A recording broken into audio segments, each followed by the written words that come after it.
Republican Donald Trump has won the 2024 presidential election, becoming the first convicted felon elected to the nation's highest office. He is also the first former president since Grover Cleveland to return to the White House after being voted out of the job.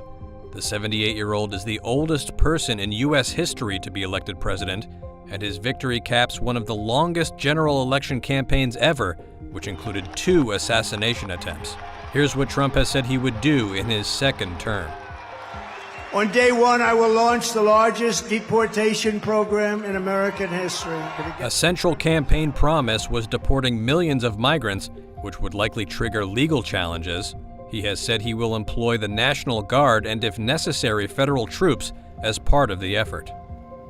If I run this country, if I'm going to be president of this country, I'm going to put a 100, 200, 2,000% tariff. Trump has floated the idea of tariffs on all goods imported into the U.S., targeting China in particular.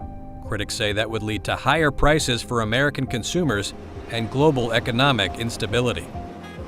No tax on tips. Trump has promised a blizzard of tax proposals and said he wants to extend the Trump tax cuts that he signed in 2017. But several prominent budget forecasters have estimated Trump's tax cut plans would add as much as $6.6 trillion to federal deficits over a decade. We're going to drill, baby, drill. Trump has vowed to increase U.S. production of fossil fuels and said he will reauthorize oil drilling in the Arctic National Wildlife Refuge in Alaska. He also has said he will again pull the U.S. out of the Paris Climate Accords. And I think if we win, I think we're going to get it resolved very quickly. Trump, who has been critical of U.S. support for Ukraine in its war with Russia, said he could end the conflict in 24 hours if elected, although he has not said how he would do that. Trump has also said the war between Israel and Hamas should end quickly, but has offered no proposals for how to do that either. Everybody wanted it back in the States, and I did that. Trump has said bans on abortion should be up to states, and if they choose, could monitor women's pregnancies and prosecute them if they undergo the procedure after the period permitted. He appointed 3 justices to the U.S. Supreme Court who were part of the conservative majority that overturned Roe v. Wade protections, and would likely continue to appoint federal judges who would uphold limits on abortion. We have an enemy from within. Trump has said he could use federal law enforcement agencies to investigate political opponents and has threatened to make firing federal workers easier with an executive order. He has said he would fire Special Counsel Jack Smith, the federal prosecutor leading the criminal probes into his alleged mishandling of classified documents and his attempts to overturn his 2020 election defeat. He has also said he will consider pardoning all of those who have been convicted of crimes in connection with the January 6, 2021 attack on the U.S. Capitol. This was a rigged, disgraceful trial. Trump became the first former U.S. president to be convicted of a crime in May after a New York jury found him guilty of falsifying business records to cover up a payment to silence a porn star during his 2016 campaign. He is still scheduled to be sentenced for that conviction on November 26th, and the judge could decide to send him to jail.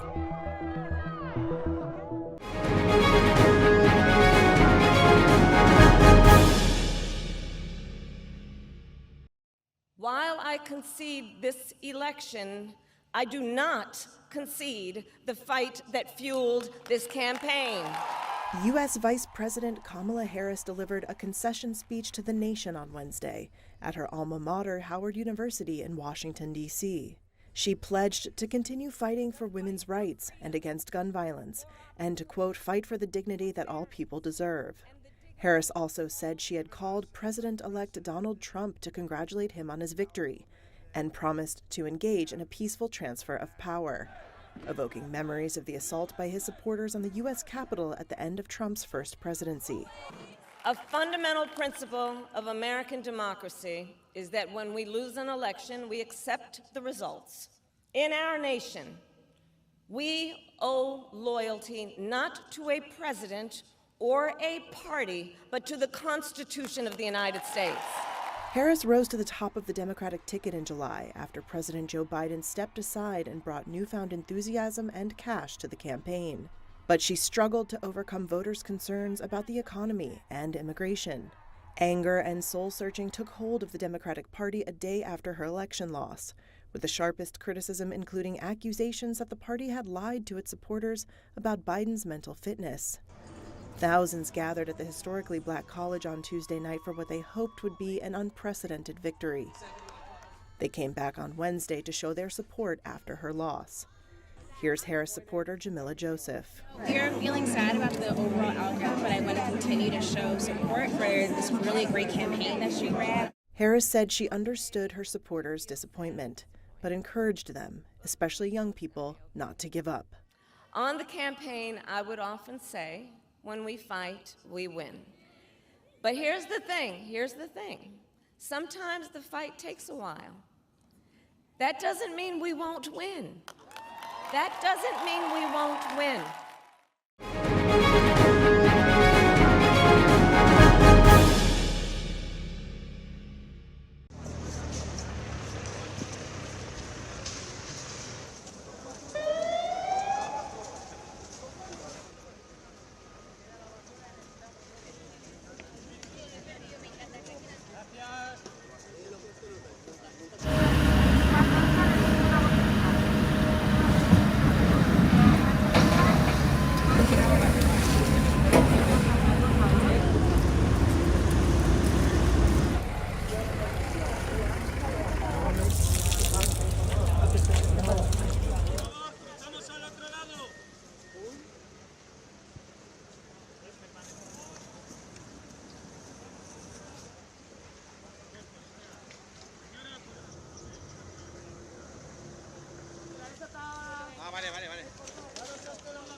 In all likelihood, 2024 will be the new record-breaking year. Not only that, but it's very likely, well, virtually certain now, that it will exceed the 1.5 threshold for the first time. So last year, we kept the temperature below 1.5 just by a small margin. We were 148. And we have been above that threshold throughout the year. So in order to keep it below 1.5, we will really need to see 2 impossible months of basically zero anomaly. So we do expect the temperature to shoot above 1.5 significantly, so in more than a tenth of a degree, so to speak. We are bound to see more and more exceedances at the annual level. So this is the first. It won't be the last. It will be every single year. It will become more likely for the temperature to pass the 1.5 threshold, and eventually, in 5-10 years' time, basically every single year will be above 1.5.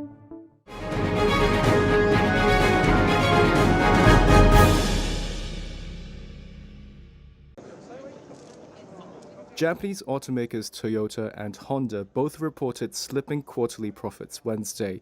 Both companies cited falling sales and competition from China. Toyota's profits from July to September this year were 20% lower than the same time last year, at just over $7.5 billion. That was roughly what analysts expected, but marked the firm's first quarterly drop in 2 years. The result comes after stalled US production for 2 SUV models due to an airbag issue. Its income in China also fell in the first half of the financial year, hit by marketing costs competing against Chinese brands. Honda, meanwhile, missed analysts' expectations with its July to September quarter. It reported a 15% drop in profits to just under $1.7 billion, its first year-on-year profit decline in 7 quarters.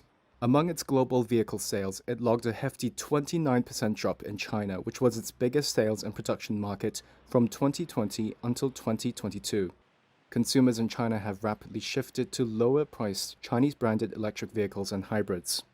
Honda fared better in the US, though, reporting a 9% rise in vehicle sales over the first 9 months of 2024.